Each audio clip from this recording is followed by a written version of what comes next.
प्यारे बच्चों, आज हम कक्षा 10वीं के क्षितिज पाठ्य पुस्तक से नेताजी का चश्मा पाठ के प्रश्नोत्तर पर चर्चा करेंगे। तो आइए देखते हैं पहले प्रश्न को। पहला प्रश्न है, सेनानी ना होते हुए भी चश्मे वाले को लोग कैप्टन क्यों कहते थे? उत्तर, सेनानी ना होते हुए भी चश्मे वाले को लोग कैप्टन इसलिए कहते थे क्योंकि उसके हृदय में देशभक्ति की प्रबल भावना थी। वह कभी सेना में नहीं रहा, फिर भी अपने देश के स्वतंत्रता संग्राम सेनानियों के लिए उसके मन में बहुत सम्मान है। इसलिए वह नेताजी की बिना चश्मे की मूर्ति पर अपनी ओर से चश्मा लगा देता है। 2. हालदार साहब ने ड्राइवर को पहले चौराहे पर गाड़ी रोकने के लिए मना किया था, लेकिन बाद में तुरंत रोकने को कहा। इससे संबंधित 3 प्रश्न हैं। पहला है, हालदार साहब पहले मायूस क्यों हो गए थे? उत्तर, हालदार साहब यह जानकर मायूस हो गए थे कि कैप्टन की मृत्यु हो चुकी है, अतः अब नेताजी सुभाष चंद्र की आंखों पर चश्मा नहीं होगा। वह बिना चश्मे की नेताजी की मूर्ति को देखना नहीं चाहते थे। अगला प्रश्न, मूर्ति पर सरकंडे का चश्मा क्या उम्मीद जगाता है? उत्तर, मूर्ति पर सरकंडे का चश्मा यह उम्मीद जगाता है कि यह धरती देशभक्त लोगों से शून्य नहीं हुई है। कैप्टन नहीं रहा तो क्या हुआ, भावी पीढ़ी इस दायित्व को संभालने के लिए तैयार है। देश के नागरिक अपने अपने ढंग से देश के निर्माण में अपना योगदान देते हैं। इसमें बड़े ही नहीं, बच्चे भी शामिल हैं। अगला प्रश्न, हालदार साहब इतनी सी बात पर भावुक क्यों हो उठे? बच्चों द्वारा नेताजी की मूर्ति पर सरकंडे का चश्मा लगाना हालदार साहब के लिए इतनी सी बात नहीं थी।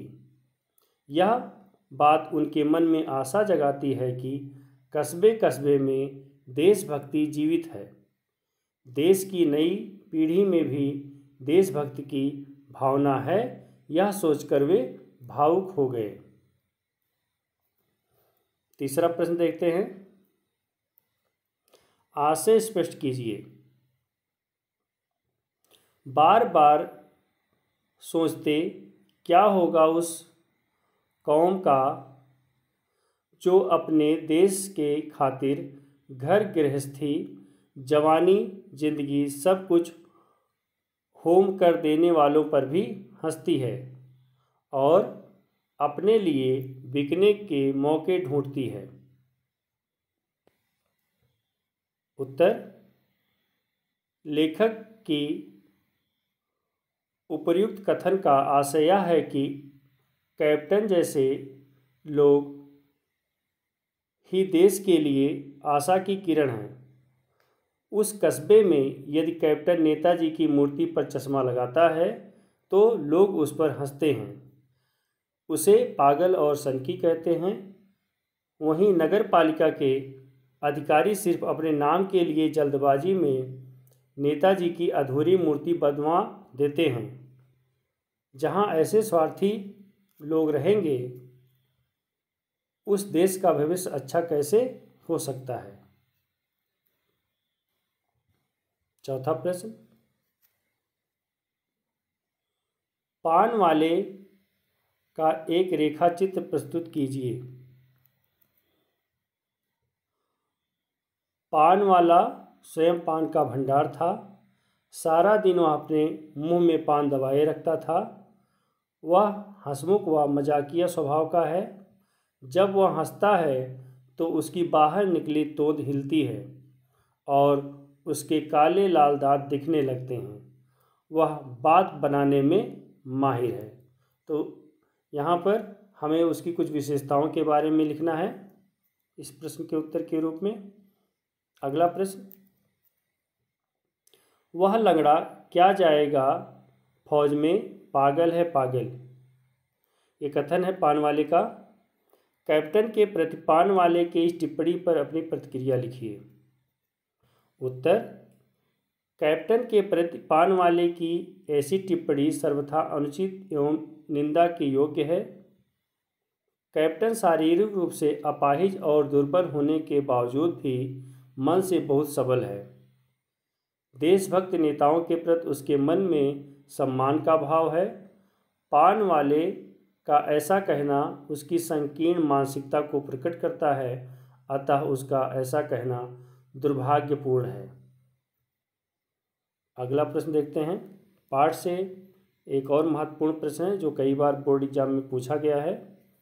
प्रश्न है, जब तक हालदार साहब ने कैप्टन को साक्षात नहीं देखा था तब तक उनके मानस पटल पर उसका कौन सा चित्र रहा होगा, अपनी कल्पना से लिखिए। उत्तर, जब तक हालदार साहब ने अपनी आँखों से चश्मे वाले को नहीं देखा था तब तक वह सोचते रहे होंगे कि वह सेना का कोई भूतपूर्व सिपाही होगा। वह शारीरिक रूप से हट्टा कट्टा व मजबूत आदमी होगा। वह सिर पर फौजी टोपी पहनता होगा। वह कोई रौबदार, अनुशासित व दबंग आदमी होगा। उसकी आवाज़ में भारीपन होगा। तो इस तरह की बातें सोचते रहे होंगे, लेकिन जब उन्होंने साक्षात देखा तब उससे उलट जो है वह बहुत ही दुर्बल, कमज़ोर आदमी मिलता है उनको। तो इस तरह से इस पाठ के महत्वपूर्ण प्रश्न अब यहीं पर समाप्त होते हैं। मेरा ये वीडियो देखने के लिए आप सभी लोगों को धन्यवाद और उम्मीद करता हूँ कि आप इस वीडियो से अवश्य लाभान्वित होंगे। एक बार पुनः आप सभी को बहुत बहुत धन्यवाद।